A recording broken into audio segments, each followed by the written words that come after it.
do this part. Bump it to.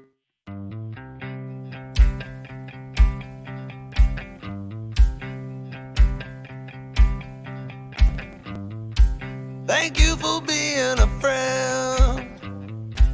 Travel down the road and back again. Your heart is true. You're a pal and a confidant. And if you threw a party, invited everyone you knew, you would see the biggest gift would be from me, and the card attached would say, thank you for being a friend. Welcome to the Golden Guys. It's Tuesday night. We are here with the cheesecake going and our Mai Tais rocking and rolling. I'm wearing my new hat. Good to see everybody here. We are just like the Golden Girls without all the sex appeal, and we're talking a lot about Golden Age comics tonight. We're doing a special issue. We're going to have their show and tell push, and we're going to be talking some bounding into books. 2 ways to bind books, or if you're into bounding books. And, of course, we're going to have our spinner rack / newsstand.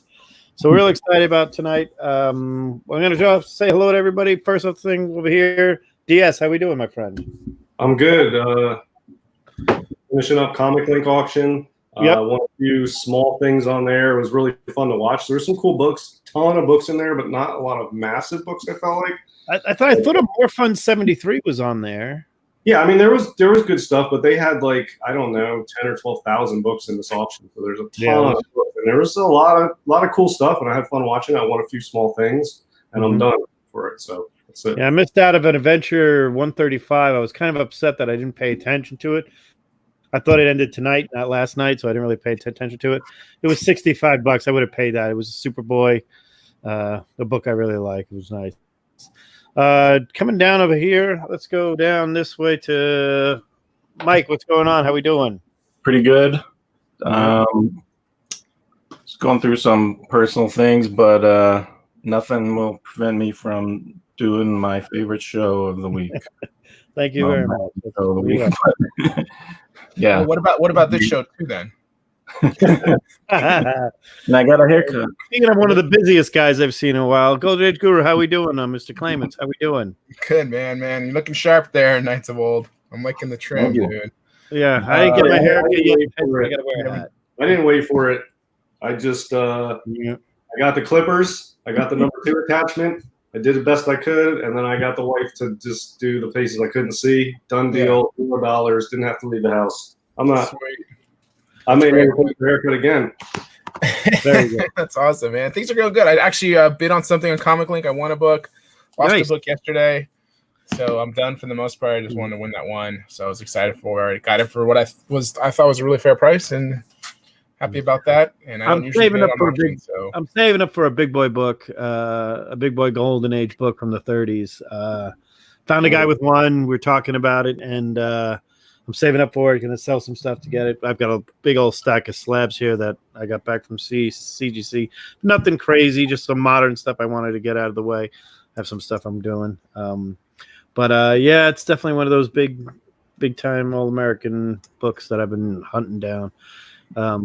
So we'll see how it goes. But good luck, man. Good luck. We'll do a little bit of show and tell before we show everybody in the chat. So first off, I did not get anything last week other than something here. I'll show when we do our bound things. I'll just show it really quick. I had a really cool book that I found at a shop. It was $10 or something, and I've seen this before, but I wanted to see what it literally has. The covers of some of the most crazy books. It's got, I'm just gonna say for everybody here, it's got the Planet One. It's kind of hard to tell because it's weird. They got a lot of Lou Fine, a lot of Will Eisner, some Sandman in here. Speaking of one of the books I really like, some Batman, of course, is a tech in here. There's a tech in here. Where's that one? It's just it's by Rich O'Brien. It's the Golden Age of comic books, and it talks about how the progression from 37 to 55 went. And it's really good short story almost. It's really an easy read. I mean, it's really not that long. And I did learn a shit ton. Stuff that I didn't even know about, like the Eye was a like doing eyes was a big deal back then, and this is one of my favorite ones. Here is this Amazing Man Bill Everett cover. Yeah, I'm totally unfamiliar with that book, and never realized how hard of a book it is, and it tells you the difficulty of trying to find some of these old Amazing Man books. One of the most impossible books to find. They even talk about a few Archie books that are very, very difficult that are historic in a way. And then, of course, I'm not going to turn down a chance to look at a Tech 31. I'm going to get a Tech 31 one of these days. Yeah. This is beautiful. And I love how they did this, and it's a really nice book. Just a little simple thing, but we're going to get into some bound books a little bit later. DS, I know you got some stuff. Let's talk. Yeah, I didn't get a whole lot, but I got one Golden Age and one Bronze. I picked this up off of eBay. The Russ Heath cover. See a hand coming out of the rubble. I thought that was a nice touch. I love these Russ Heath war covers, obviously, and I've been collecting this stuff all year, basically. I think the first Atom Age War I picked up was like January, so I've been doing it all year. This is they're all tough. This one seems to not be around very much. This is a pretty nice copy, sort of mid-grade, maybe 5.0-ish.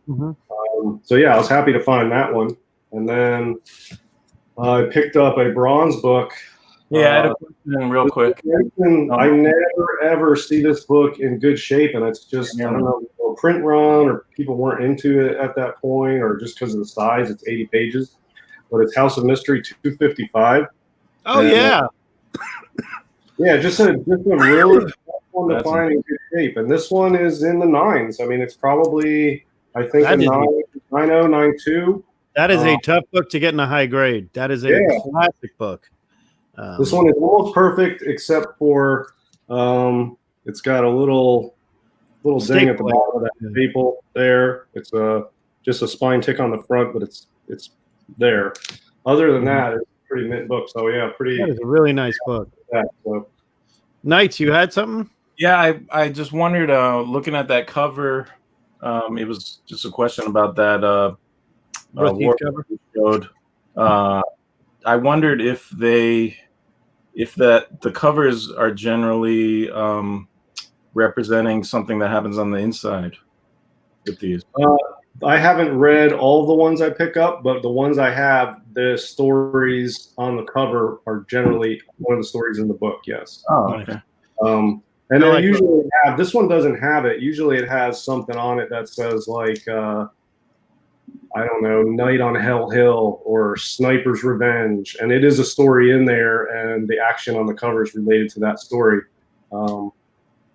But I don't know if this one is. I haven't read it yet. I just got it, and I haven't processed it yet. So I just looked through to make sure it was complete and unrestored, and that's it. I haven't read it or spent a lot of time with it. So, but yeah, for the most part, what grade is that? It's 5.0, give or take. I mean, it looks nice. Yeah, it's a pretty nice copy. I mean, there's not a whole lot wrong with it. It's just got some light to moderate wear, but there's no major defects that pop out. It's just got, a little bit of wear on the spine. That's like 5.0, 5.5 range. Yeah, it's a nice copy. It's not that dirty or stained or anything. It's nice. So yeah, I think I'm shooting for 5.0 on it. And if it comes back 4.5 or 5.5, then, I'm not a professional reader, but 5.0 is what I'm shooting on this. One of my favorite things about Russ Heath, and I know this is Golden Guy's show, but I'm going to bring it up anyway, was if you ever were into the GI Combats from DC, one of the greatest books, the stories of the Haunted Tank were created by Russ Heath, and he was a big part of that. And you get that kind of a feel in some of the late Golden Age stuff that he was going to do the Haunted Tank. It doesn't show up till 1961, I think, the Haunted Tank in GI Combat in the 80s, 85, 86, 87, around there.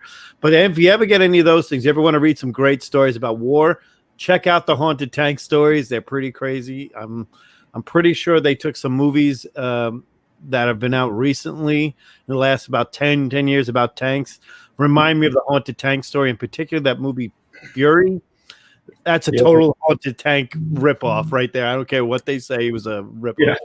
And if anybody sees, if you all see for good prices out hunting any of those gray tone Haunted Tank GI Combat books, they sell pretty good, even like in fine range. They sell for a couple to a few $100. They're not cheap, so those are good scores if you find them. A I great don't book. think a lot of shops or dealers would even know those things go for a lot. You know what I mean? Those would slip by a lot of people at shops, owners and dealers. I think it could slip by them because it doesn't stand out as something that might be hard to find in a good grade. But Nice. Guru, did you pick up anything? I know you got something you want to share. Yeah, I picked up some books. I'm not going to show them all, but here's a few of my favorites from the group. I got 3 here. This one, which is just a really tough book, Haha Comics number 20. It's just a truly inappropriate cover, but iconic of the time, you know. I mean, look at that. It's funny animals, but not the easiest of books to find. Second highest graded. I think an 8.0 was next. Damn. So that's a cool book. And then this one was fun too. Not super excited about the page quality, but it's Action Comics 44. And the cool thing about this book that people don't know is that it's actually got an ad for, I'm always bad with these cameras, All-Star Comics 8, Sensation 1, and Green Lantern 1. So you kind of got you know, 3 ads there of major Golden Age keys, you know, and it's a war cover, like, on top of that. So, which is rare for an action, you're right. Yeah, actually. What's the page quality that you weren't happy with on that? Looked like it was it's light tan off-white. So, yeah, you know. That's just about it, but it is what it is. Second swastika in Action Comics. Is it? Oh, nice. I didn't know that. And this is just a classic Jack Kamen. One of my favorite Blue Beetle covers. That's the pride of the 54. TGA Blue Beetle. Yep. Yes. Great. And it's a great grade too. 4.5 is a great grade in that book. Yeah, thanks, man. Used in Seduction of the Innocent, hanging panels, classic Good Girl cover. What was the year on that first one you showed? The Haha, that's a good question. Let me double check. 43, 44. 45. Oh wow, 45. I love the photo on that. How they animated the title on the haha. Right. No, you're right. Yeah. Yeah. They're all laughing the letters, so it's pretty literal.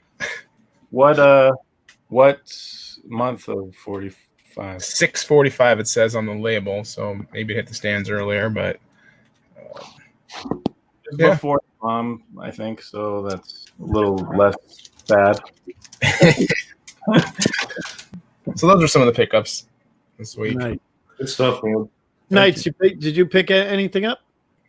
No comics, but I got this massive from my friend in the East Coast. Voltron. Telling me this massive Voltron. Yeah. Holy The size lower than that. I had one. I could never make him into the lion again. He fit in Voltron just fine when he was in his robot mode, but I broke it and it didn't work right to be a lion anymore. These are pretty cool. They got I mean, it actually goes into a robot, which is like bigger than this guy. But that's volume 3 for all you Voltron. That's volume 3 of Voltron. Oh, it's got the figures in there. Nice. They even have I mean, it's some like high end like collectors club Jace? thing. Yeah. But Was his name Jace? I don't know. Forget his name. I think it was Jace. Yeah. But some I kind of wanted. It was pretty limited, and it was loose, so it went pretty cheap. So I picked it up. Nice. Well, I'm gonna shout out the chat while I'm here because we have some people in here. I just want to say hello off the bat. Alex, the Comic Quarter, great having you here. Always our pleasure. Fish Tropic, thank you very much for being a part of us here. Love those. Chris Parrott, now we know it's a show. And alrighty, it's Tuesday. Comic Man Andy, good having you here. Comic Miss Explained saying, how do you do? How do you do, my good friend? Another big fan of the vinyl records as I am as well. Stream Elements, thank you for being here. Keep an eye on us. We appreciate that. Kachung, howdy everybody. How good having you here, my friend. Good having you here. Mr. Gretzky 9966 Comics Explained brought some Golden Age books today. Nice. Share with us what you got here. And if somebody said, did you buy a Tech 27? Maybe. Knights is in the chat. That's good. One of my favorite here, showing the ruler. Anytime I see that ruler, I think of Mr. Jambo Comics himself. I'm actually going to say that there's a bound volume of that book that I'm actually interested in, but they're $60 currently. Hoping to get them on a discount there. That's what I like to do. Golden Age Guru, good having you here. He's also here standing right there. Omega Comics. What's up, everyone? What's up with you? Good having you here. Thank you very much for being a part of the show. Ricky, good having you here. Says hello all. Hey Knights, where's the Knights of New? That's funny. Good point. NC Slapjacks, how we doing? Good having you here. Look at that. Nice job. So we're having a good time here. So our main topic for tonight was going to be bounding books, and there's two ways people bound books. You buy a bound volume, or you bind them yourself. And we're going to talk a little bit about that. Has anybody here bound books? I have bound. I never bound Golden Age. I bound modern books into a leather bound style. This is scalped the first 24 issues. I did one once myself, and I was a young lad, and I fancied the Marvel Universe Volume 2. No, it was a Marvel Universe. I think it's Marvel Universe. The one. Yeah, the alphabetical. And it's like the index of everybody. So I ripped off all the covers and then made this awesome like ring around my room of them all running. And then I like tried to bind like, oh my God, it was huge. It was like this big. And yeah, they were big. They were Issue bigger has special ones at the end. somewhere the graveyard one where everybody was dead, and then you had the side character second side character ones over there.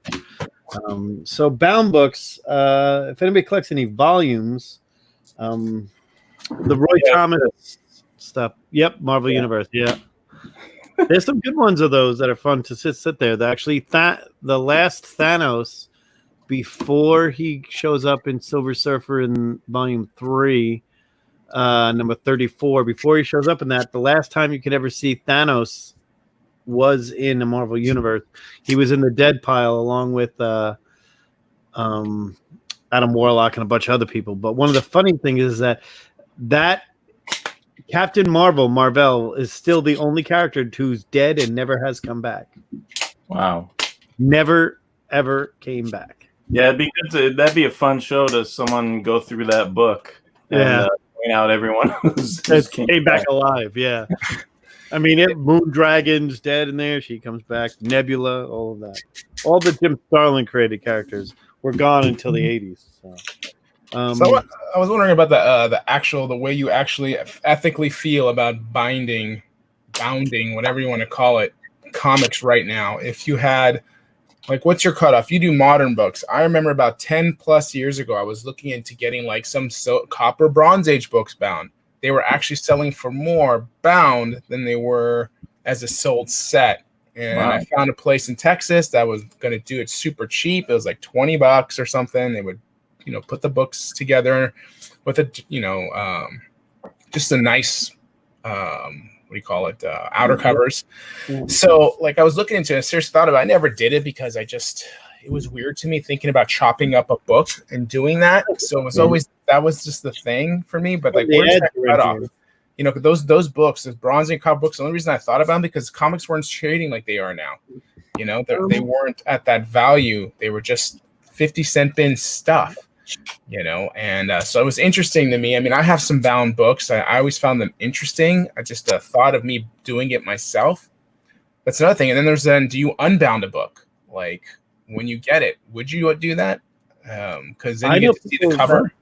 I have seen the worst bindings I've seen done was like those spring binders. Remember those? I have seen the entire Phantom Stranger done that way. I've seen some Silver Age books done that way. No, not Fantastic Four or X-Men or something, but other Silver Age books I've seen people do the Flash that way.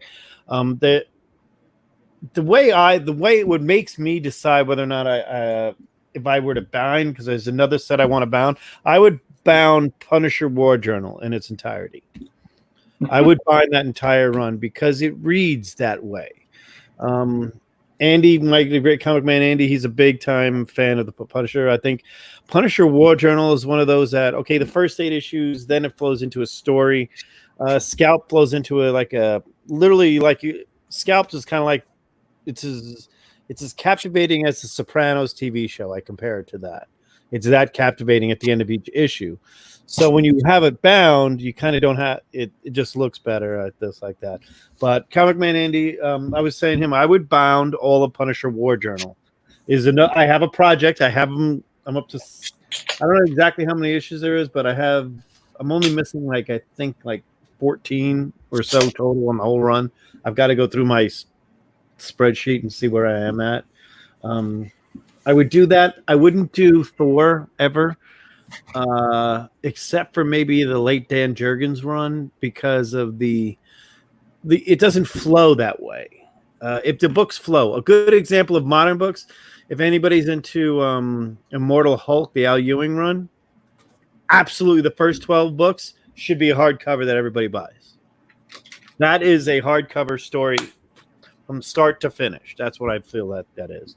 Back in the day, I remember there was a lack of trade paperbacks from Marvel, and books around that time period were kind of really cool, because there just was nothing. But it seems like so much is reprinted now. I feel like people need. I mean, in theory, you could buy Scalp trade paperbacks, right? But there's something about it being bound in leather. But you couldn't then when I did that, right? When I did having it on your bookshelf, it looks awesome. It does look awesome. I have the rest of Scalped ready to go. I just haven't done it yet because I got real nervous when I found out what Scalp 1 was going for. Now, I had Jason Aaron sign this book for me, and I'm going to try to get Jock to sign the other page because it's the cover, and I want Guerrero to sign it.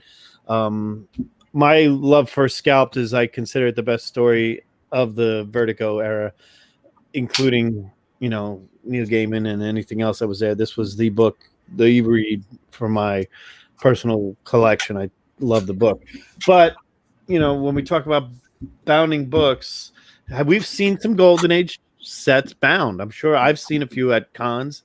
What would you? I don't think we could do it now. You get yelled at now. Well, especially now because you could go out and buy these. So. If I came across a bound volume of look, here's the dilemma: is if you come across somebody back in the day bound all 12 issues of Suspense Comics, and Suspense 3 is in there, and they're bound, so they're all glued and trimmed, but they're bound in a nice book form. To me, that is a precious comic history treasure.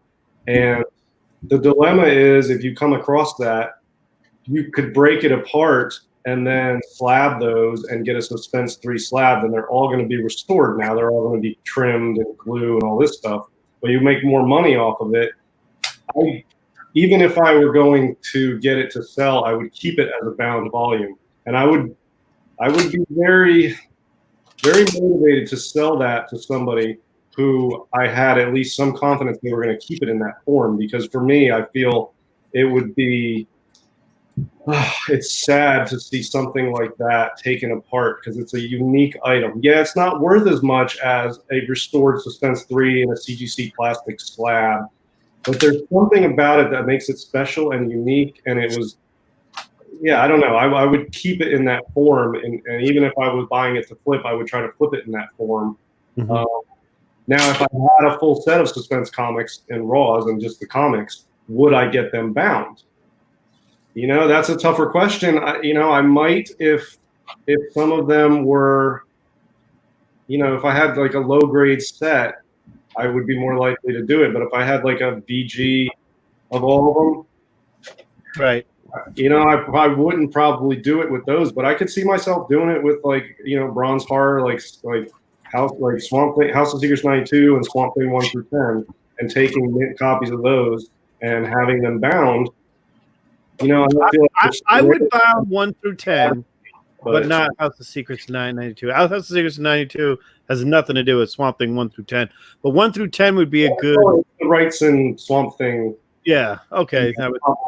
So I would get those, and I know it would drop in value probably, but I think it would be so cool to have a bound volume. A bound volumes of Golden Age stuff, especially rare stuff, it's so special and unique the way it is that you might make more money taking it apart, you might not, but I feel like it would be ruining a unique treasure that there aren't many of.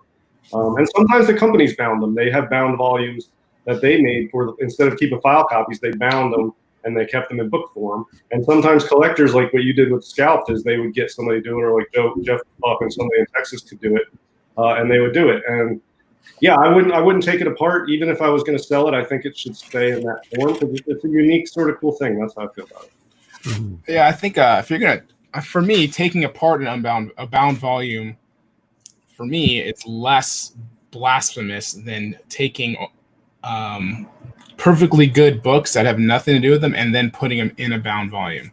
I think if you can look at one as being wrong, you've got to look at the others being wrong personally, because one, you don't want to take it away because it's a historical piece, but before it was cut and damaged, it was what you were just talking about, like a regular comic. So now that you're defacing it, okay, like that was maybe done a long time ago by somebody who whatever, but now that it's more current, and then you're defacing a comic by cutting the size of a collectible comic that's actually, not been damaged, like you're gonna do that. I feel like that's worse than undoing something that someone did however many years ago, for me. So it's like, I don't want to say one's wrong or right. I'm just saying, for me, it's my gut is like, I couldn't do it to books, really. Certain books, probably. I'm sure I can do it to books, man. There's plenty of books I can do it to. Don't get me wrong. I'm just saying, if you're saying no to one, I think it's worse taking a perfectly good book and chopping it up. I think it's worse undoing a bound volume of Golden Age than it is putting books into a bound volume. But neither one's ideal. But if I could envision myself doing either of those ever, which I probably would never do, the only one, the most likely, which is still very unlikely, would be to bound books. But if I ever had a bound volume, I would never take it apart. I feel like destroying a bound volume is worse than trimming and making a bound volume. But whatever it is what it is, and I'm not inclined to change the forms of these art whenever they pass through my hands, which is why I don't like restored books. Conservation's okay, because if it's structural, like structural leaf casting, it brings a low grade split detached book back together. It makes it readable, but I don't want color touch on it. I like to see the leaf casting so you can see where the pieces were missing. I'm all right with that, but I think this is why I don't like restored books. I just want it the way it is, in its genuine character, however it is. And if it was a bound volume back from 1952 of rare Golden Age books, and I got it, that's how it is, and that's how it should stay. But if I had the actual books, I probably wouldn't bind them. But I might do it for certain sets that weren't rare or ultra valuable. But it would be tough. I probably wouldn't do it, but I could see if I were going to do one, that would be the one.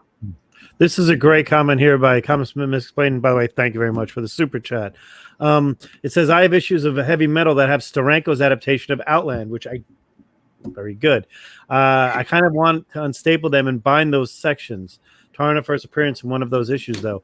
It's one of those things when you have a key smack dab in the middle. Let's talk Swamp Thing again. Let's talk Alan Moore's Swamp Thing, considered to be one of the greatest arcs ever written, except for number 37, which is smack dab in the middle, is worth more than every other book in that whole run. So you got 22 or 21, depends on if you're a realist or not, all the way up to 52 you can call as the main arc. But in that book, there's a first appearance of a guy like Constantine, number 37. That book alone is worth more than all the other books in the whole set. Maybe 21's worth a little bit because it's the first Alan Moore, 22 as well. But is it the bound, the one book in the middle of it when you have the Golden Age? I wouldn't bind books now because of PSA art, PS art books. Roy Thomas, thank God for him doing all this stuff. But I was just going to show you guys here. Jambo Comics, a bit of a kick out of this. This is the first works of Sheena, okay? And it comes bound. First 4 issues right here. Beautiful.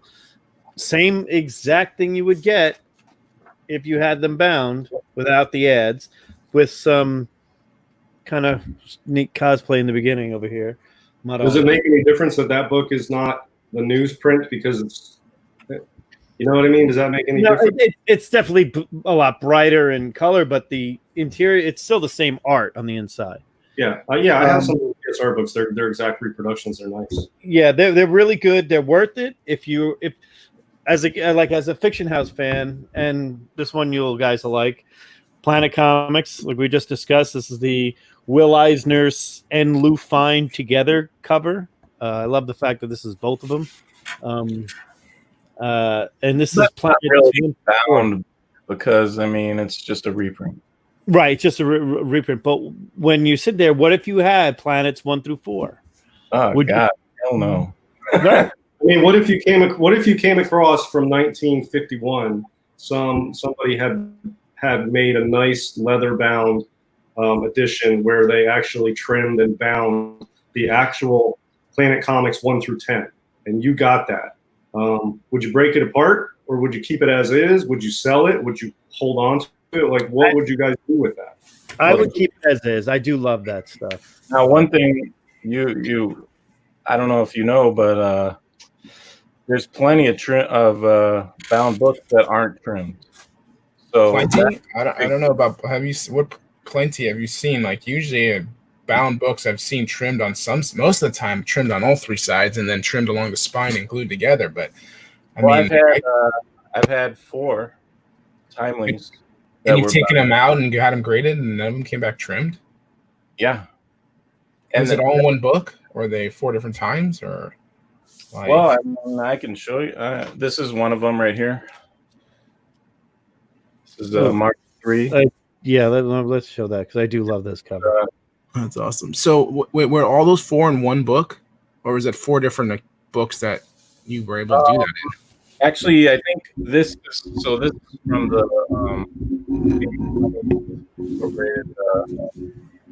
file. I don't know if it's file copy or whatever, but it was a bound book that they had back in the day. And on the CGC forums, I don't know if I don't remember if they were talking about if the book someone like unbound them or whatever, but there were other people who had like Marvel 1 and like, I mean, so there were a bunch of books that came, it was like 1 through 10 or something. I don't know if they had other bound books too, but yeah, this is not trimmed at all. Does it have holes in it? Like three ring punch holes? Yeah, punch holes. Okay. Little tiny holes. Like. Oh, okay. I've seen books that were put in binders. A little tiny bit of glue, which who cares? But you know, and for me, I love these. I mean, so if I came across a book that was heavily trimmed, and there are a lot of those, for sure, then yeah, I mean, I'd probably just leave it because I mean, people hate the trimmed, and especially if it's a bound volume where they weren't trimmed. You would be inclined to take it apart for the individual books. I mean, you know, it depends. Like, if I wanted to keep them all, then maybe not. But like, if I had to, you know, if I had to sell some to afford it or something, you know, then I probably would. But I mean, you'd have to get someone expert to do that because you wouldn't want to. I mean, I'm sure there are experts. Apart. And we have a guy here in town who did mine. The thing that I love about these bound books, if they're not trimmed, is every single one I've had amazing colors, all of them. And I think it's just because it's preserved super well all those years. And like, I had 2 others, and I really wish I didn't sell them because I have never seen those books again with the same amount of like vibrant colors that those had. And also, some people hate those little tiny holes. Mm-hmm. And you know, you get it a little cheaper. And then also, I think it depends also when it was bound. Like if someone bound it in like the 80s or something, then it's kind of not as, you know. But if it was like, and you kind of know, there's a great chance if you're getting bound book that it's really well preserved, and that's this The All Select um, series. well, and it was Yeah. far from cheap, but I mean, 5.0, Yeah. amazing colors, great color strike on this thing. And one of the best. That's the opposite cap shield that we always talk about. Yep. there. And I got it definitely. I don't know if I got it that cheap, but like, I think if it wasn't bound, it would have went a little more, perhaps. Yeah, I think a period era correct binding of a series of books, if I got it, I would just keep it like that. I would have trouble taking that. Yeah, if it was bound in the 80s or the 90s and it's golden age stuff, it doesn't have as much of an appeal. Right. To me. Like why I don't mind tape. If some kid taped their tear on their book in 1951, that doesn't bother me that much. But somebody taped something with Scotch tape in 1985, it bothers me a little more, but not entirely. It's not a deal breaker, but yeah, I know if I found an old period era correct binding of some big books, I would probably keep it bound, even if it had, big books in it and they weren't trimmed. I think I would just leave it. I think. Can you zoom in on this real quick? Yeah, absolutely. I want to bring in another point to, and this all it says is from bound volume, and it's a blue. So you can, someone probably got the glue off, a little bit of glue off, and it depends where the book is in the bound volume. How much glue it has, or who binds it. This one has the glue left, so it got a Restored. purple. But again, 4. I mean, it's It's pretty book. and you get it cheaper. I have seen the what was the name of the Cowpuncher book. I've seen that bound. I kid you not, bound with cardboard on the front and the back, and just the books in the middle, almost by string. They were mapped together. Yeah, I've seen books like that with the string on. And it's one of those where I get a chance when I go find one of those. I've seen them at a con, and the guy brought it to a few other cons after that. And then I went over to him, hey, what happened to that Cowpuncher? Said, yeah, he goes, some guy bought it from me. I was like, wow. And he goes, yeah. And he's like, I don't know if they're trimmed. They're definitely glued because you could see the rope after each issue. You could see that they separated the 6-issue set. I've seen a Fox publication, and Jambo, you might want to listen to this one with Rula done on that because it's 17 through 21. I have seen that bound as well because I wanted number 20, and the guy says, well, I got 17 through 21 bound. A lot of those times I find them bound, they were done in the 50s, mid like 51 to 53. I guess it was a way to do it if you didn't have trades or anything else. And if it was a continuous story, I think they did it for that reason. Some didn't have continuous stories. For the longest time, Harley had a bound volume of what's the title? I'm blanking up on it right now with Spectre and Dr. Fate. More Fun? More Fun? Yeah. I don't know if he still has it, but I'd always just look at that thing. Yeah, Dr. Fate, Our Man, and that is a whole run. And the colors again were awesome. I don't know if it was trimmed or not, but I mean, those aren't cheap. Like you're not going to get it really for anything less than or from Harley in general cheap. Yeah. I mean, he's probably watching, or he will be watching today or tomorrow. He always comments and he watches the shows. Nice. Harley, what's up, man? I know he's one of the dealers that I get messages from here and there. Thanks for one bound set left. I wish I kept more. I had bought a bunch of books and there were some bound sets in them, and after I sold them I kind of missed them just because they were already bound and they were cool. They're mostly Bronze Age and Silver Age, but I kept this one because I thought one day I was going to read it to my kids, right? Because it's in a book format. I was like, oh man, I'll read this to my kids, and I romanticized the whole concept, even though now it's probably not going to read it to them. But I got X-Men 1 through 100 in 5 volumes, including the giant size. All right. And when you look at it, just like you said, the colors are amazing. It's trimmed on all sides. Okay. But it's just so uniform. And like when you open it, you literally open up to X-Men #1. And it's That's like awesome. every one of these is like pressed because it just sits against each other. And and I mean, I don't ever open this up too much, but you got X-Men 1 there. And it just goes, and it's got all the covers, it's got all the ads, because you don't always get that. Sometimes they take out ads, sometimes they take out covers randomly. So, but luckily it's all there, and it's just a fun thing that just sits in a box, flat and not up. So it just The colors look great. yeah. I mean, it's just something like I wouldn't. Colors are number 2. what's that? Number 2. Show us number 2 cover. Oh yeah, the red one. It's red, so Yeah, I bet that looks awesome.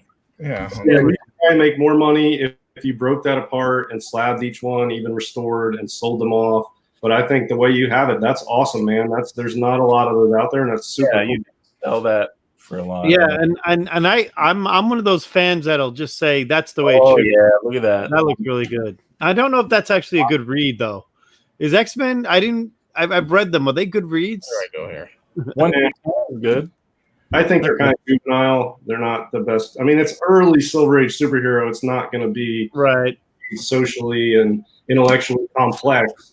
It's made for There's kids now, but it's got a charm to it because of the era. 11 is awesome Jack Kirby artwork. So Now I was going to say there's a whole thing of Boy Commandos. I've seen that bound. I've seen a bound Boy Commandos.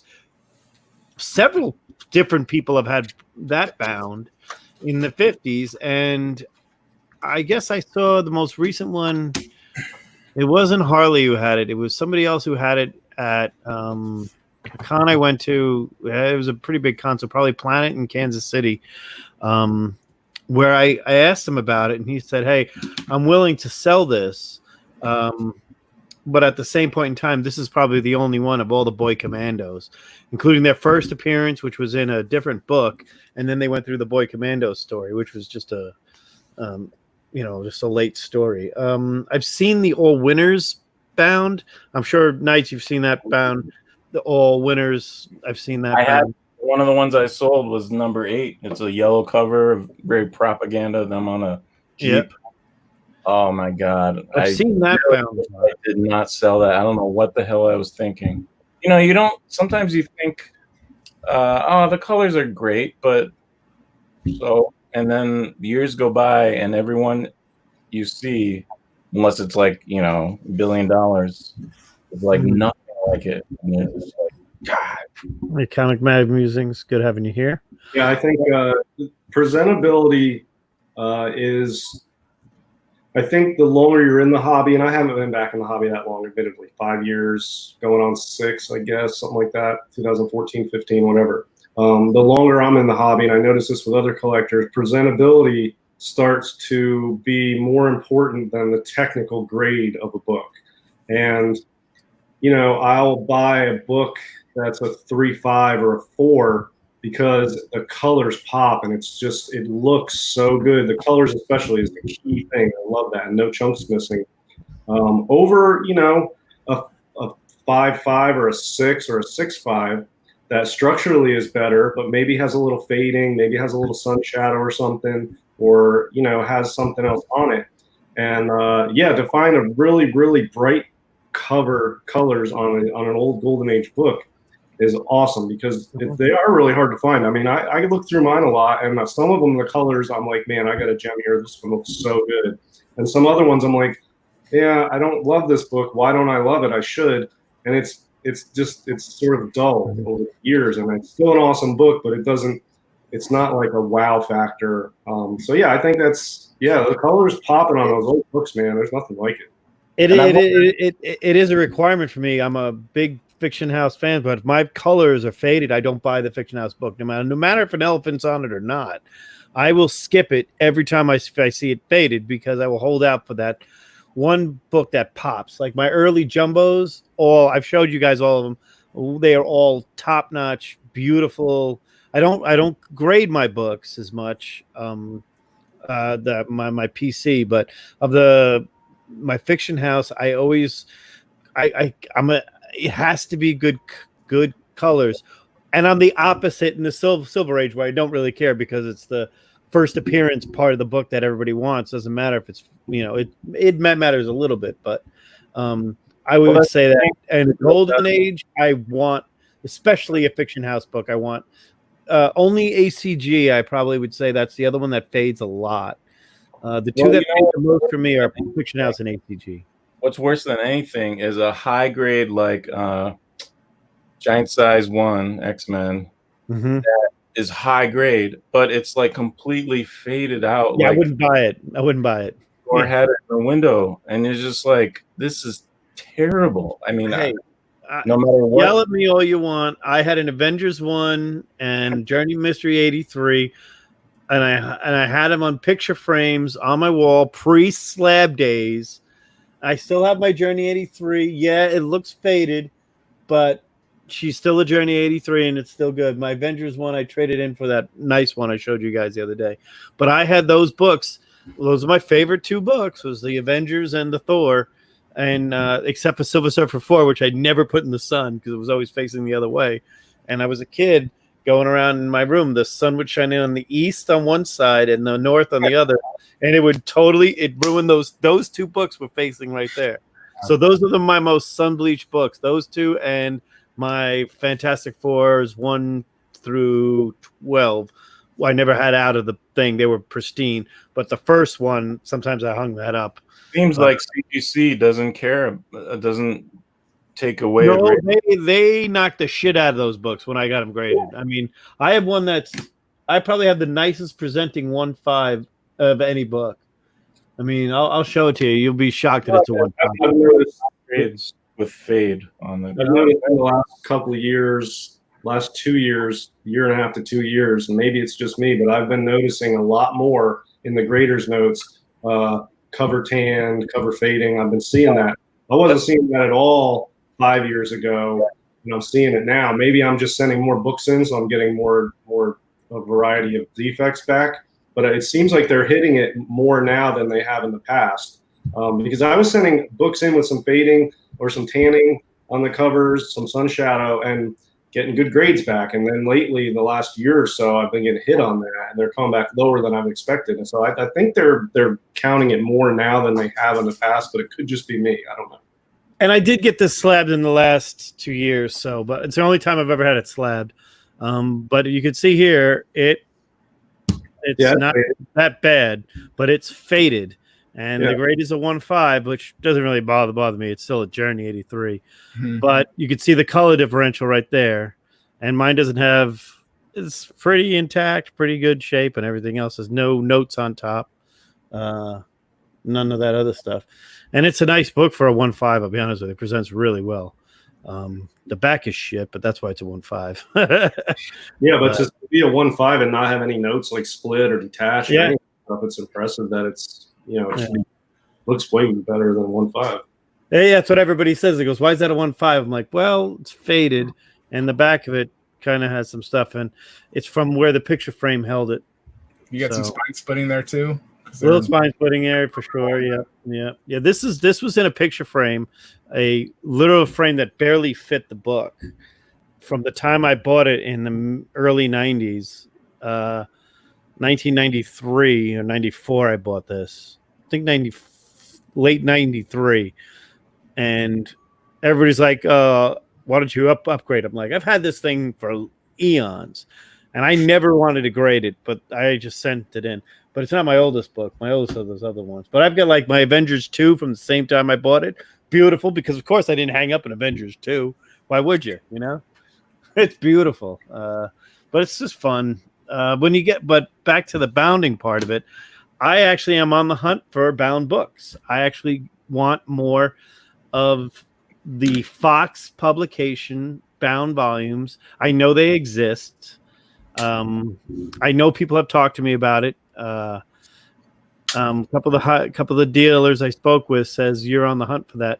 I says I've seen it. I want to know who has it and what he wants for it.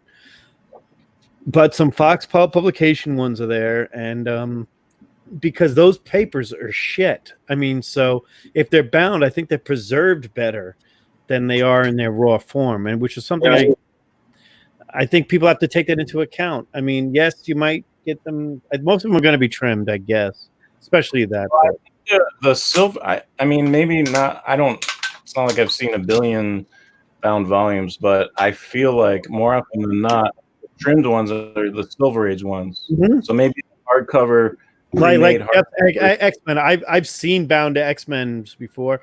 I've seen the Fantastic Four, a small bound version, literally small 3-book, the Galactus storyline bound.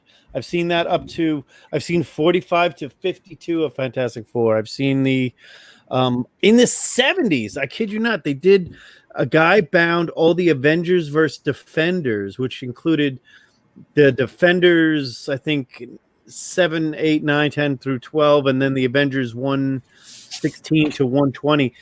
They bound them together as a continuous story. I think it's a cool idea, but that's what trade paperbacks were for, you know. But again, this was in the 70s. This was 1972 and 73 was Defenders versus the Avengers. And a guy said that he bound him. That guy, it's Richie from Bedrock, said he bound him at the time because it was the coolest storyline going in the 70s. And you can probably find it now, is Master of the Kung Fu was bound a lot. I've seen those bound. I've seen not the Marvel Special Edition or whatever they're called, but the actual Master of the Kung Fu storylines. Yeah, and I know bound volumes are not as popular now as they maybe have been in the past, but there's another, what I've just been thinking about when we've been talking, there's another sort of similar thing to me that is gaining popularity. And instead of taking apart bound volumes and selling them individually, people are piecing out pages and getting pages slabbed with major grails and selling those. And I'll see a seller on eBay, I don't even know who it is, I think several times, I mean, you see it routinely, where there'll be a series of listings where they'll have, you know, a fair number of individual pages of like Action 1 or Tech 27 or AF 15, and they'll have a good stack of those pages all individually slabbed for sale. And I don't know the origin of that with whoever the seller is, but at some point somebody had at least most of that book and maybe all split or something, or maybe not. At what point is it cool to just slab the pages?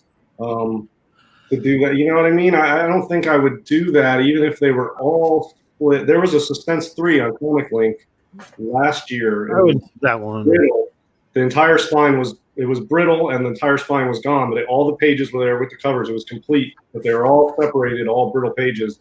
I would get that leaf casted and keep it together, but if you had like an AF-15 like that or an Action 1 with some pages, some wraps missing, I wouldn't piece those pages out. I would look for pages and maybe complete it or sell it as an incomplete at some point. But that's another thing. It's sort of gaining popularity. I see these pages are pretty popular. I see the pages for Tech 27 every auction. I see it every auction. flip, make money. Yeah, I know, but I mean, there's an ethics, and it's subjective too. To me, I mean, it's my personal preferences. I can't necessarily judge other people's motivations. I mean, people do it to an AF-15 is stupid because there's not a lot of AF-15. To make money, there's limits to what I will do just to make money. Yeah, you can do a lot of shit that's for me unethical to make money. Yeah, just because the money doesn't trump the passion I have for the art, and it's subjective. Some things I'm passionate about or bother me or don't bother me are different for each collector. But for me, I wouldn't piece out the pages of a book. I would try to get more of them and get it complete and maybe fix it up with some leaf casting or something, regardless of whether I can make more money. At a certain point, the love for the art trumps the amount of money I can make off it. I have seen Action 1. If I get an Action 1 and I think I can make $1 million piecing the pages out, I'll have a dilemma, and then we'll see. You never know until you're in a situation. But this is how I feel about it now. But the Action 1 is a good example because that's one you see a pages on the Tech 27. If it is a Superman page on Action 1 versus a non-Superman page, but even the non-Superman page sells. And I want to make sure that people realize that it sells for a shit ton of money for a page. And Tech 27 is a good example because I don't think Tech 27, is that a 6-page story, the Batman, or an 8-page story? It's not many pages of it. And I've seen people sell the non-pages, and they get that grade, the NG or PG grade, whatever it is. NG, no grain. Yeah, and I don't know what to think. I would never, no offense, and sorry, it's just me. Unless it was the first Superman ever appearance, like in the comic, if it was that action one with that when he's whatever he's doing at that first scene, I would pass on every single one. I don't care who the character is.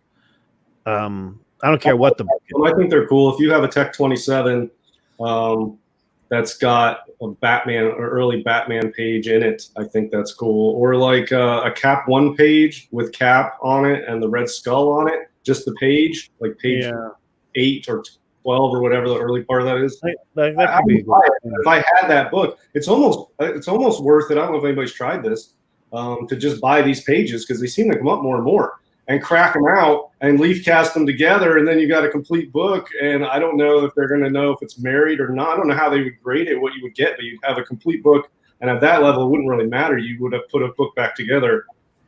Are they pages or are they wraps? That's one of the questions. If they're wraps, No, they're just pages is what I'm saying. So it's like it's completely split on all the wraps. There was a guy doing that because Jeff does a lot more buying and selling and might know. There was a guy trying to do a whole Cap 1, and he got pretty far, I think. I don't know if he ever kept going, but he would talk to me sometimes, and I'd be like, I mean, it's cool, but, you know, get one and keep it till you get the real Cap. But, like, I felt like the chance of him finding all of them, and, you know, they're not cheap either, or you get taken advantage of if someone knows you're collecting the whole thing and they have one page. Not worth it, you know? What do you think, Jeff? Yeah. I mean, I don't respect anyone who takes apart a Mega Grail book like that and decides to deface it and sell pieces of it. I think that's wrong on every level when it comes down to the collectible. I don't care if it's for money or not. Right. I just question you as a person when you do that. That's me. Take it for what it's worth, you know. But like, would I buy a page that's already been done like that? I don't know. Maybe depends on the price.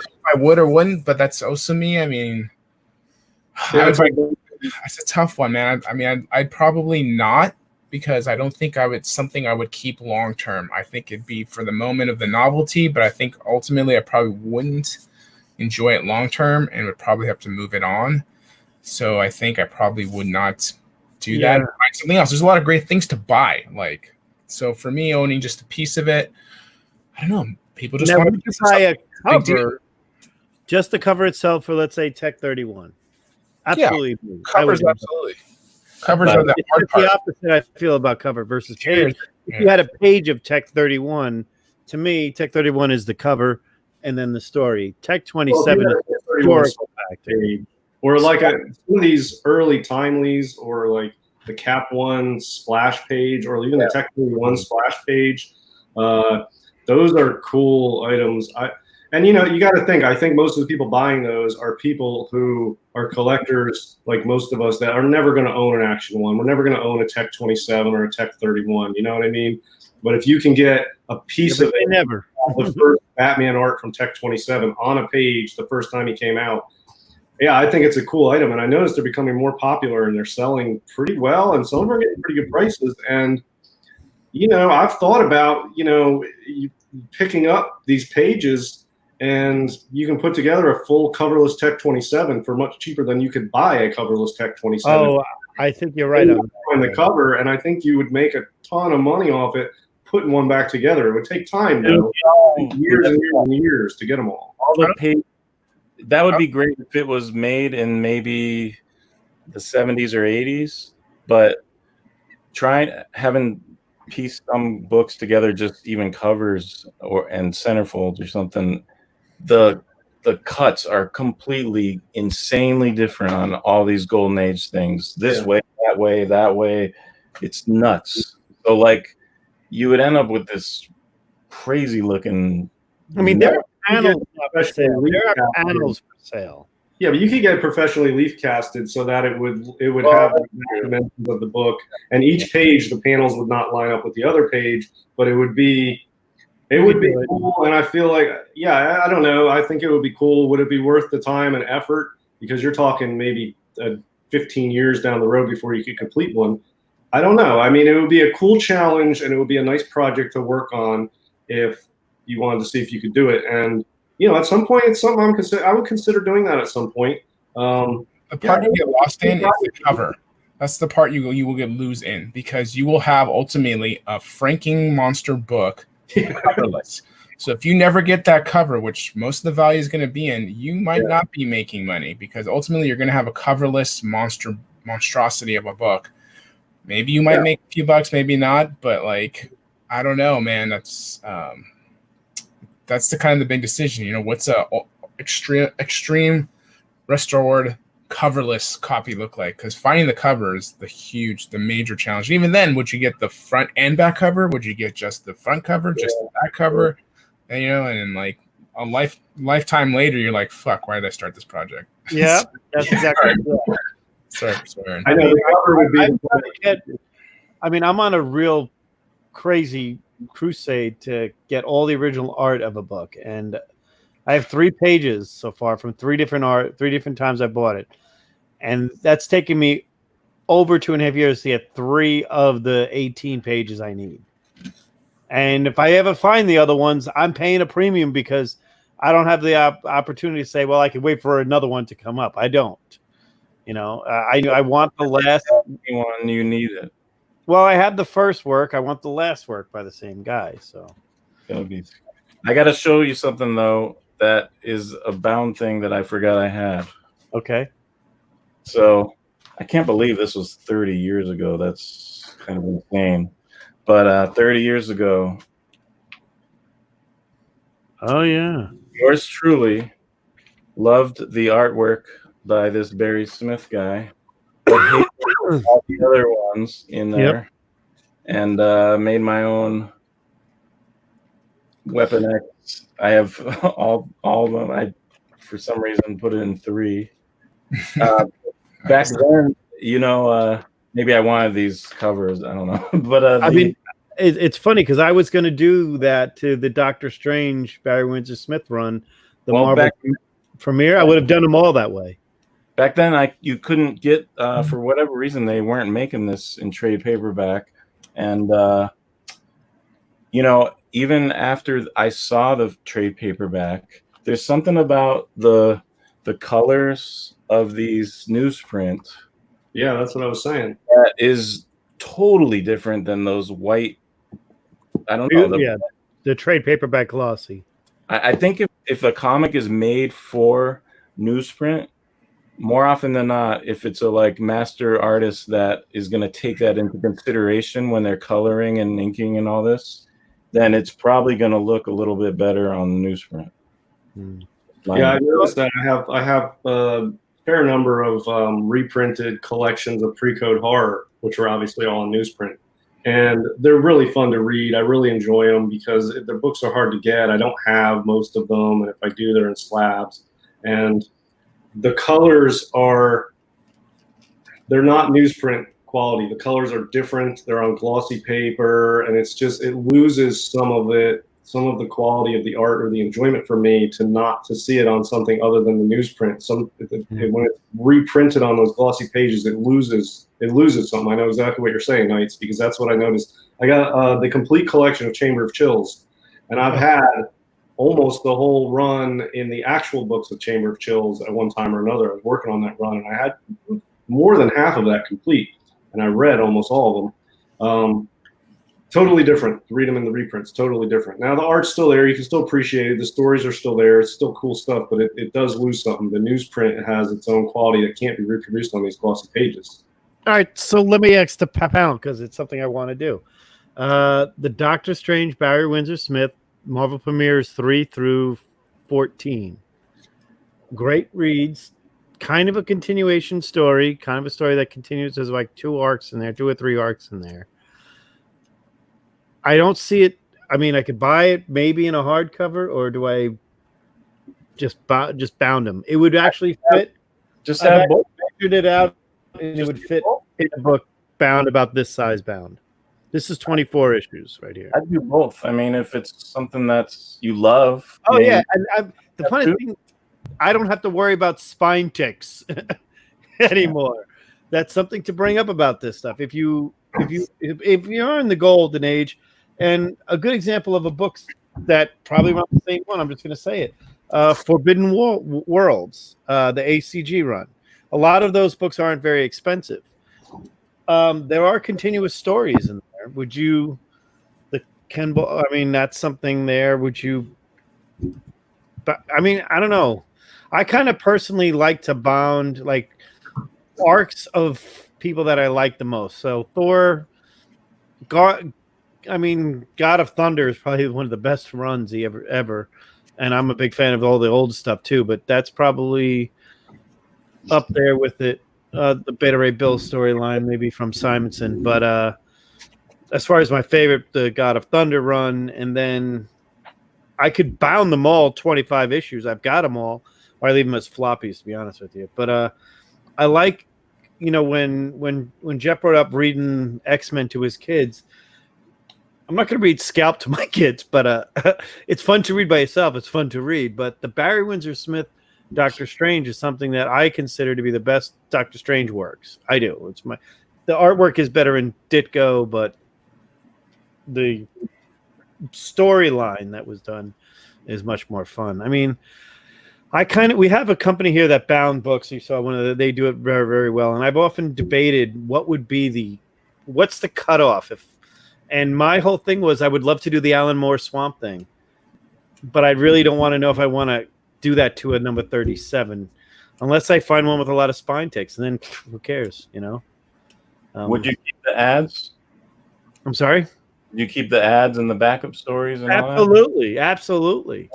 I think that's part of the bounding experience is the fact that I've got Vertigo and all this stuff with interviews with Neil Gaiman halfway through it, which has nothing to do with the storyline, but it's just some cool things from editorial by Shelley Bond and all the stuff from Vertigo. This is the early stage. This is the early marks, and it's glossy. Like the cover is glossy, but this is all newspaper print on the inside. And talks about a new TV show coming out in November called Heroes. Save the cheerleader, save the world. That kind of stuff. Alan Moore's Black Dossier, the book, which was never done in floppy, was done in just a big book with, what's his name? Who was the artist who did that? Kevin O'Neill. That guy did that artist on that stuff. That was good stuff. But I started getting into bounding this. I bound a few other things that never really turned out. There were a bunch of independents, Bad Karma, and a Korean War story. Okay, and I have a Conan one I do have some Conans that are the Elephant Run. Not the same thing as the Elephant covers, but the storyline of Conan I had done. But they're in the mid 60s. They're not worth more than $1 a piece. Yeah, my biggest gripe with some of these bound, to be honest, outside of just whether you want to do it or not, is the price that some of these people charge for bound volume. Like the pricing I see for bound books to me is sometimes, like they're not bound. You'll see a bound book looks at conventions and they're like $3,000, $2,500. It's like, what, are you out of your freaking mind? Like it's trimmed, it's bound. Like, I feel like you go online and I've looked at some in the past and the numbers are so high. At what point, how do you price it, like per book? Like, would you say price it as a poor book? Let's say it's in there, it's bound. I mean, regardless of the way it was bound, it's bound with a dust jacket. Okay. Mm-hmm.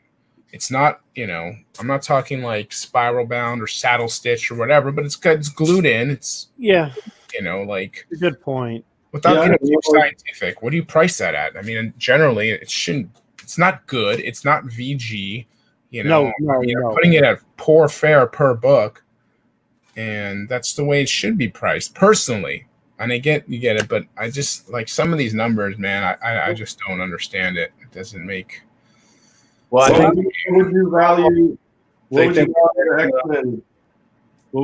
the X-Men volumes? You have the 1-100 with the GSX in it. What would you value that? Not like your asking price, but what do you value that at?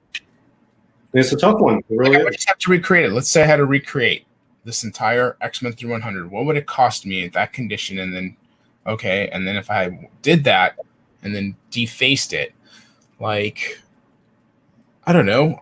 There's what I would want for it emotionally, and there's what I think it's worth. You know, I mean, to replace an X-Men 1 trimmed and all of them, yeah, I mean, there's value to that, but there's 100 books here plus, you know, so Maybe like 10K maybe. How much? Maybe 10,000. Yeah, I mean, I think that's. I would say that's close. Yeah. Right? Yeah, but most people just buy a real nice X-Men 1 or something for that money. But if I want X-Men 1 through The 5, Harley Yee More Fun. That's a different story. The Harley Yee More Fun run. Let's say it's got the Hourman, the Dr. Fate, the Spectre run, right? So you've got a bunch of ones in there. You're going to have some keys in there, by the way. You're going to have some really good books in there. Well, that's the thing. I think you're not going to find the chances of finding ones with the keys is going to be right. What the keys are going to be? They already took them out already. All American 61 is not going to be in your Alan Scott run. I'm going to say that now. If you find Alan Scott bound storyline, I only want to bound a continuous story if it's a book in its own right. And that's just me. And that's just my own thing. If I buy a bound set, I'm buying it for, like, let's say somebody did do planets 1 through 4 instead of the PS Arts I have. They had it there. Would I be interested in buying it? Hell yeah! I got a Will Eisner and a freaking Lou Fine cover. I would buy it just for the. Yeah, I think it depends what's in it too. If you have like a bound suspense comics 1 through 12, or if you have like the first 15 issues of Mystery Men or something, or like Fantastic Comics 1 through 10, that's got like a major stuff in there by major artists. You know, suspense 1 through 12, all trimmed and glued and bound nicely. Yeah, I don't know. I mean, it would probably, if I saw that and somebody was selling it for $25,000, I mean, money to power book. Ballpark, 20, maybe 20 grand for that. 25, 30 grand, more than likely $30,000 for that. for which title? The Suspense 1 through 12, all bound. 1 through 12. Suspense 1 through 12. That's 30 grand right there. Because so? Yeah. Number 3 alone. it's free. Yeah. Well, I mean, 3 is going to be, you know, you fair poor condition. You're talking maybe 10 grand on that, and then, you know, 11 After 3 though, what's left? I mean, well, 1,000 3 is pretty tough. Number 11 is a pretty good, you know, devil cover. Suspense 8 with that will be Cole Spider. Ones, so Spider. Yeah, that alone you can buy for like $1,000 in a 2.0. You know, Not probably. anymore. You'd be surprised, man. 1,500, 1,500 for a 2.0. maybe. Yeah. I mean, I sold my 3.0 for $1,800 not long ago. Yeah, so copy. so it's that 3 is the catchy, but like I know I just bought a number 5 for Suspense $800. 1 come by. Yeah. So like it's a 3.0 plus. But isn't Suspense 1 hard to find? Suspense 1's hard. Suspense 2 is hard. Suspense 3 is hard, and then they get. I always thought Suspense 1 was very scarce, almost, that it wasn't ever as much as the other ones. But how much would you price it? Like if you had to go per book and you had to calculate it, you know, I'm not like if you were somebody here on the chat, like I want to buy a bound volume. What grade or percentage of non-bound would you put towards it? Like you have to calculate at some point, you know. Why would you even price to it? Maybe. what's the point of having a bound anyway? Oh, that's just I don't know, emotionally or something, or a connection, or somebody wants it on the shelf. It looks amazing on a shelf. I mean, the look can be great, but Like, there's something about I like seeing the covers. originally presented, you know. Oh, I agree with you on that. Unless it gives something more. Like, here's a bound volume that I bought, but it's because it's every page of original art.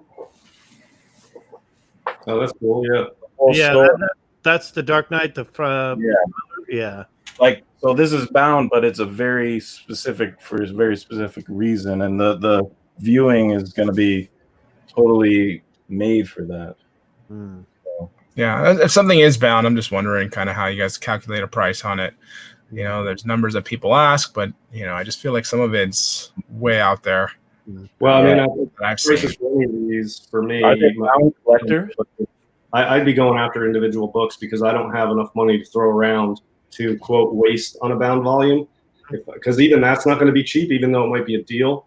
For me, it's going to be a major expenditure anyway, even if it is relatively cheap compared to the books individually. But for even that amount, The way I look so at I it is wouldn't be acquiring any, but it would be really cool to see. And if I came across one, I would keep it as is. And if I had the books, I probably would not get them ever bound.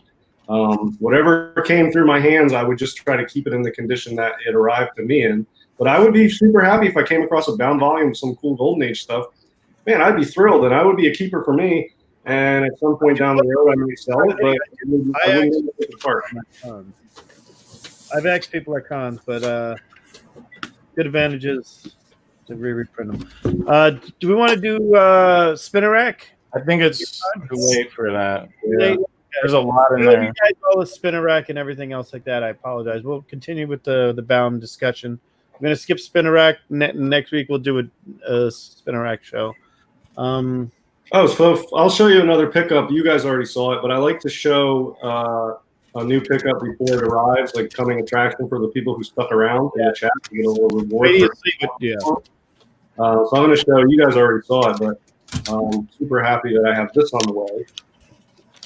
Oh yeah, Yeah. that's exciting, man. Beauty. Lou Fine right there. That's your second Lou Fine? Is your first I got one, and then I got this on the way, and this has a cool date stamp on it too. Let me put you on the big All right. screen again. Sorry about that. Yeah, so there's the date stamp, September 1940, whatever it says there, 46, 48, 40. It's in Yes, I was going to say it's 1940, right? Yeah, now, so the issue with this is it had extra staples which were removed. Right. The original staple's still there, and it's got a little chunk missing down here, but it's not too bad. And for a black cover, it really looks good. It presents to me like a fine cover. It presents me like fine, a 6.0. I've not seen. I mean, I'm going to flat out honest. I know I said in there I do see that little bit of chunk, but that's not even an eighth of an inch. That's like a 16th of an inch. So Yeah, I'm it's really not all that bad. Yeah, but, it presents like a 6.0 plus, and the staple remark on there is probably the downgrade of it. But other than that, it even said it barely breaks color. Yeah, On the grader's notes on it, the best line I've never seen this on it. It said barely breaks color. So yeah. So what I'll probably do is it looks like I don't have it in hand yet, but I can tell from the photos it hasn't been pressed. I will probably press it, or what I might do, it definitely is going to be pressed, just to clean it up a little bit. I don't think it'll bump the grade based on the defects it has, but I might just send this to CBCS, have them press it and put it in one of their new cases. I may do that. I'm hearing great reviews on the new cases. So. Yeah, I mean, I've seen a couple of YouTubers have shown it off, and it looks cool. It looks like a good slab. So I might just send this to them, try out their pressing, get the new slab, and get it back in a new CBCS pressed by them. I'm actually doing that with my Avengers too. So yeah, that's my plan on that. I'm The slab's good. I Yeah. haven't seen it yet. It's awesome. It looks like a PGC case. It looks solid, rigid, nice. They fixed the Reggie did a review of it, and Economics did a review on it. Simple Man did a review on it. Nice. Yeah, it looks good. Have you seen any, Jeff? Yeah, I watched Reggie's video just actually today. I haven't seen any in hand yet, but it just. I mean, some of the flaws. I don't know. It's big flaws. The better. I mean, they're better than they are, and I've got a few CBCS. I'm gonna. Is it Mike? If you haven't seen it, it's not going to be like something. I don't want you to think like you look at it like, oh, damn, this is game changer. No, it's not like all my PVC. it's got a light built into it, and it glows. Yeah, right. And when you put in your slab, it actually goes up half a point. It's dude, it's just. Well, it's definitely. You can go ahead and take me off the big screen there, JD. Oh, sorry. I think it's going to make CBCS books sell a little better in the market because I'm telling you, people hate the slabs they have now. They're cheap and they're just rickety and they're junk. The new ones look legit. They look like CGC quality, so they look like those are the same quality of slabs. It's really going to help CBCS books in the market. And I've got some CBCS books that I'm going to send to CBCS just for reholders is what I'm going to do. And I'm going to probably send that hit 5 to them as is because they've already graded a 4 or 5. And those defects, I'm not sure if CGC, how they would grade that.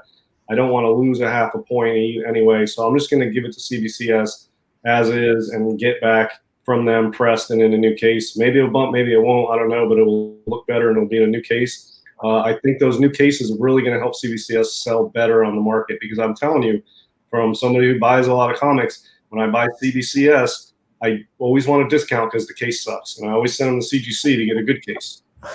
I also, I've never used CBCS's pressing service. Me neither. I know I've used CGC and I'm not going to comment on it. I just don't, I think I could do better. My own opinion. But CBCS, I kind of like the company. I did never like the cases. That was the only problem with that. I like their grading. They're a little stricter on parts of it. Maybe not as strict on the owl card as I am. I see a lot of books I see that get white pages that I would question. That's just my own opinion. CBCS white pager that I cracked out and it came back off white to white. Yeah, I mean, I could see it happening pretty easily. I have my own opinion on. Again, I'm also my own grader where I'm like, I don't grade things very, very high if there's a piece missing or anything else where somebody says, oh, that gets a 6.0. I'm like, it's a 4 or 5 at the top. If it's missing a quarter, anything, I won't give it a high grade ever. Well, I also think if CBCS, I trust Steve Borak. Honestly, for pressing and stuff, I trust Steve Borak. Even though I've never used them more than I trust CCS because I've had bad experience with them. I think I would never advise anybody to use CCS. Now, I might have the same experience with CBCS. I don't know, but I'm willing to give it a try. And I really think if I send them this slab CBCS 4.5, it's definitely not going to go down. You know what I mean? They're not going to crack it and press it and give me a lower grade because it's going to be the same grading standards, but it'll be a little better because it'll be pressed. So I don't think it'll definitely go down and probably will stay the same. But I want to give them a shot at it. I want their new case. I think this. So I don't know. Is that risky? It's no riskier than me cracking it out and pressing my own book and sending it to CGC and having them handle it. I don't think it's the same risk either way. So I don't know. Are you going to crack it out before sending or have them crack it out? No, I'm going to have them crack it for 2 reasons. One, I want them to see what they graded it. I don't know. Supposedly there's these Chinese walls at work, but every job I've ever had, those Chinese walls all have leaks. You know what I mean? That's how the world works. But in any event, I want them to see that they already graded 4.5. And I also like shipping the slab, this one, because it's safer to ship it already in the slab. I don't have to worry about post office dinging it up. It's a big book. So I don't know. That's my plan. Yeah, I plan on shipping my Avengers over to them. I was waiting for these new case reviews, to be honest with you, and I saw Reggie's and I saw Simple Man's, and I'm really like the way they did it, and they both answered the question I said, which was that stupid sides that just I felt it was flimsy, and they answered the question as these are solid. Which is good enough for me. If it's solid, bigger plastic, thicker, they don't have those chips on it that you can. Yeah. Those clips. I don't know if they're clips, but they're. Yeah, they're like clips. CBCS I never had a problem with the CBCS on was Newton rings, and they still don't have that problem, which is a good thing, as opposed to like I look at my Journey 85, and I'm kind of upset about the Newton rings, not the grade. You seen that one lately? I haven't heard of it or seen any Newton rings in a long time. Do they still the book? I've seen them. I've got them recently. Not in the last 2 submissions. AGC has really squared away their Newton ring problem. Yeah, too for a little bit now. Yeah, no, it has been. I'm saying, I wouldn't give it more than 16 months ago. They didn't. But I don't think they changed materials. I think they're just leaving more room inside because I noticed a lot of time the inner wells are a little looser in there, which is not. I don't mind that. I actually have. I've gotten books back from CGC, and this is just maybe just me. And I've opened them up, pulled them out of the plastic, looked at them, and I shipped them back right away, saying, "This is not held correctly. Where's your quality control?" And I'm a real stickler when it comes, and I believe that if you have that, you're paying them to slab your book. You have every right to send it back to them and saying, "Hey, this is." I had a Silver Surfer 3 that was literally swimming inside of it. It wasn't done right. So I had no problem saying, "Hey, by the way, I'm going to ship this one back. Can you please check your quality control on this one?" I don't know. I've never really submitted to CBCS. I've always bought them secondhand. So, well, I've probably got 5 CBCS slabs that I'm going to send to them for reholders, and then I've got that Hit 5 coming. I'm going to send to them too. So they're going to get some business off of me, and we'll see how their product in the service is. And I really like when I hear Steve Borak give interviews. I really trust the guy. I really like how he interacts with customers and how he runs that business. And I think the holder was the thing holding them back the most. And now it looks like they've got that squared away. So I'm going to try them out. I still like CGC. I think the grading's the same on both. But CGC's PR is the way they interact with customers leaves a bit to be desired, in my opinion. Borak doesn't seem to have that problem. I don't know. I feel more confident dealing with Steve Borak, although I like CGC's product, and their customer service is good. When you call CGC, I always get good responses from them. So I like both, but I'm looking forward to using CBCS. If they have a good holder, I'm really looking forward to doing some business with them. I am as well. Here's a question here from RSR. Hello, Golden guys. What books do you all recommend to learn about the Golden Age books? There are one in particular I would say to start out, and this is my choice. It's by Richard O'Brien. It's called The Golden Age of Comic Books. It has in here the first half is all just storylines about all the different characters and the arrival of Batman, and a nice conversation about the artists, including who's who. And then as a bonus, you get 40 color reproductions of some of the coolest covers. Yep. Always. Oh yeah. And of course, you've got right there the big one, your Gerbers. Everybody's got their Gerbers out. That's another one. JD. I think you're the only one who doesn't have it, JD, right? You don't have these, JD? I do not have Gerbers. Shut the front door. I buy them all books. I buy a lot of books. How'd you get yours, DS? I got mine as an awesome AOK from a great friend in the community who goes by the name of Knights of Old. Sent me my first ever set of Gerber photo journals. I'll tell you, when I got those, they were permanent staples on top of my table here.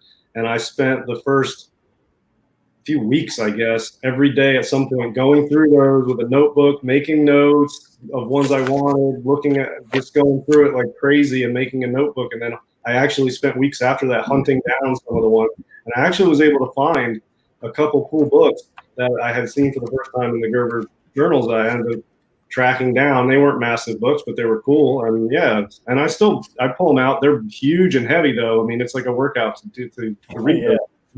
How'd you like to get one? How'd you like to get the Wonder Man? Huh? Yeah, that'd be cool. Yeah, that's pretty cool. That's a tough one to come by. Wonder Man #1. Now what was that? Who got sued on that? Eisner got sued because of the Superman thing? That's a Fox publication, right? Wonder Man? Yeah. Somebody got sued for it. I know that. No, they were brought into court because they straight asked them, "Did you or did you not steal this for Superman?" And Eisner's like, "Yep." And Fox was not happy. Victor Fox was not happy about that. And this one here is on my list of books I want, and probably the reason I got it. We know it over this. The Amazing Man, Bill Everett cover. Tough one, fun one. Amazing Mans are tough. Some of them are Anybody want a Tech 1? That's what Tech 1 looks like. Yeah. Or you can just buy a Have Atomic. you ever had one of these, Jeff? Have you ever had a Tech 1? I have never had a Tech 1. If I did, I probably would not have let it leave my hands. Yeah, I've seen him at it was New York Comic Con 2010. I saw the 4 or 5.0 of this one, and the price tag said NFS, not for sale. It said trade only for Action 1. Oh, jeez, give me a break. I know Metro had one for a long time. They had it on their site. They might still have it on their site. I'm gonna call Vince and ask him about it. This one here, I don't like the cover, but isn't that the first Vigilante or something? That one. This one. No, yeah, the cover. Isn't that like a first appearance of? The Vigilante is this guy, right? I think so. The looks like Errol Flynn knockoff. Here's Sandman. Oh yeah.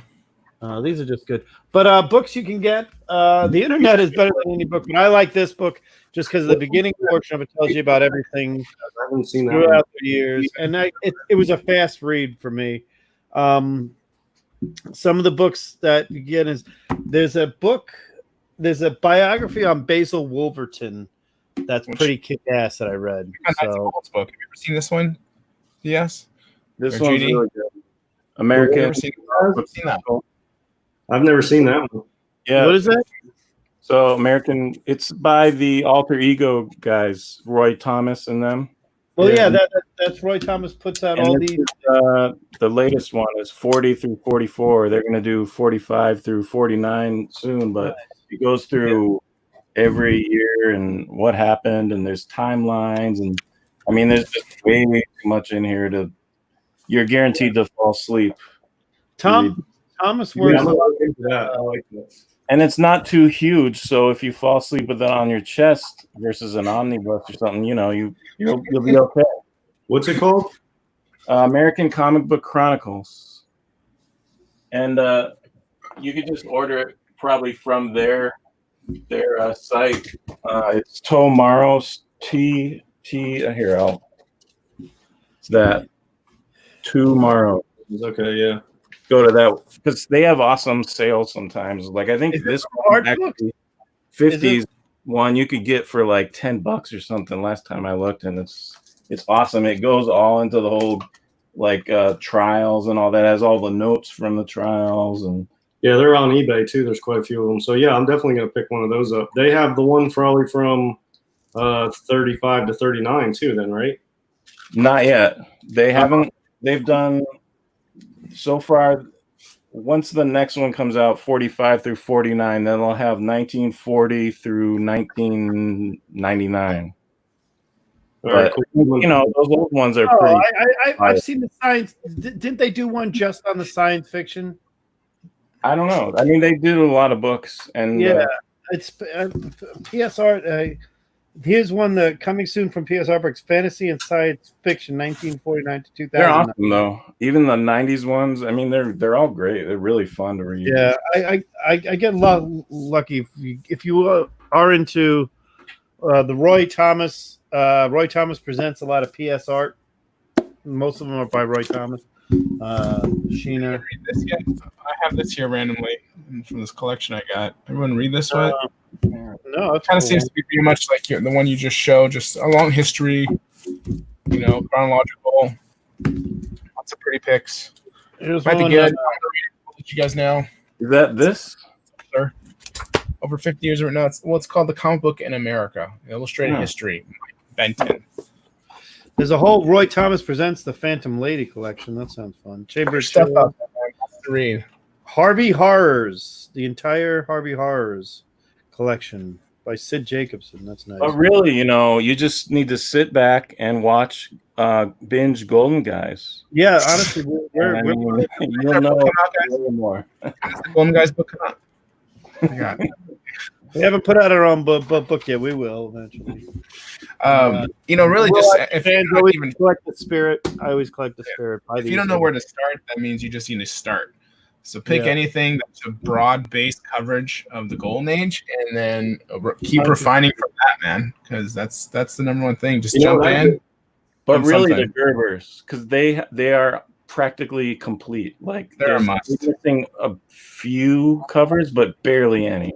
That's And that just shows you the comics mostly. If you really want more in-depth history, and it has history, don't get me wrong, but if you want it in a different type of format where it's more chronological and books, then you should have the Gerbers, period. Everyone should have the freaking Gerbers. Not the Silver Age Gerbers, but Golden Age Gerbers, Yeah. and then Although I wish they did a DC Silver Age. That would have been awesome.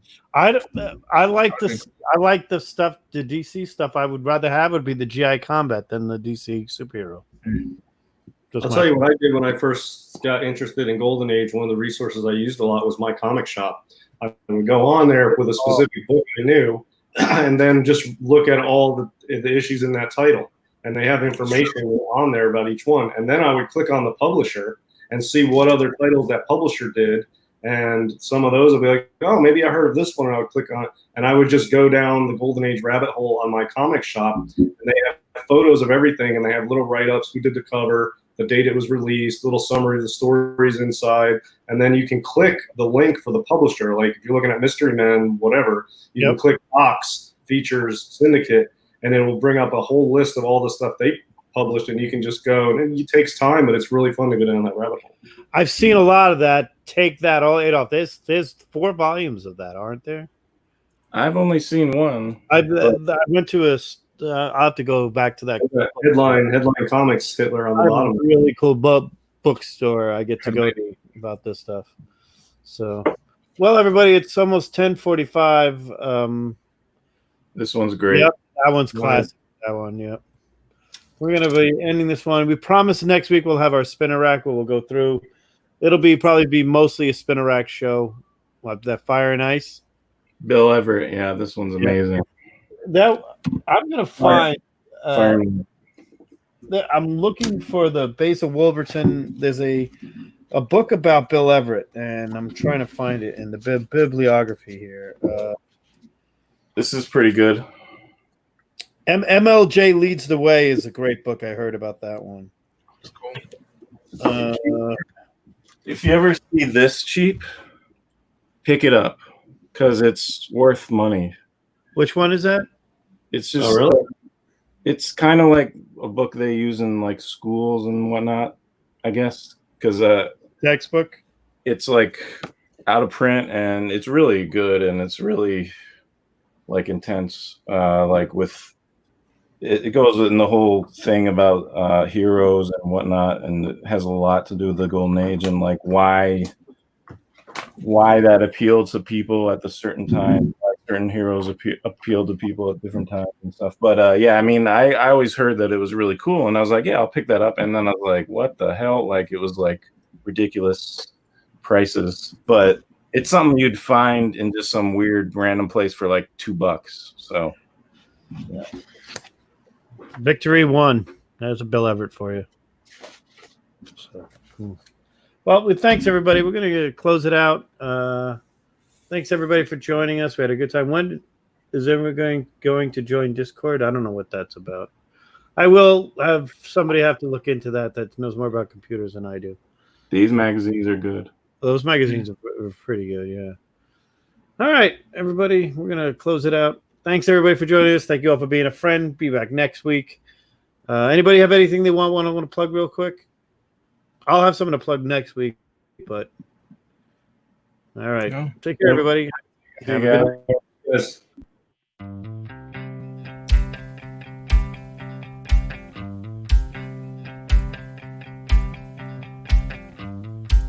Thank you for being a friend. Travel down the road